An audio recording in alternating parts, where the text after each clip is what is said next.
Masu kallonmu da sauraronmu barkanmu da sake saduwa da ku a cikin wannan shiri namu na labaran safiya wanda muka saba kawo muku yau da kullum.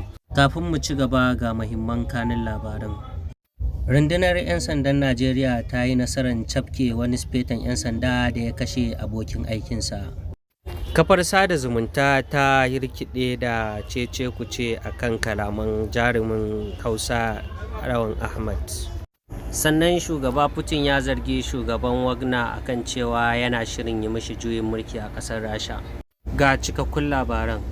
Rundunar 'yan sandan Najeriya ta jihar Kaduna ta yi nasarar cafke wani sifetanta wanda ya harbe ɗan uwan shi har lahira a Kafancan ta jihar Kaduna, inda ya ɗauki bindigar shi ƙirar AK-47 ya siyar ma 'yan ta'addan daji akan farashi naira 300,000. Kafar sada zumunta ta rikice a yayin da BBC ta tattauna da mashiryin shirin Izzar So, a yayin da yake cewa duk wanda yake cewa ya kamata shirin Izzar So ya kare to bai san me yake yi ba kuma baya kishin addininsa. Shugaban ƙasar Rasha ya zargi shugaban Wagner a yayin da yake cewa yana tunanin zai mai juyin mulki bayan hare-hare da aka kai kan dakarun Rasha. Hakan ya faru ne bayan manya-manyan hare-hare da dakarun sojojin Wagner suka kai kan dakarun sojojin Rasha.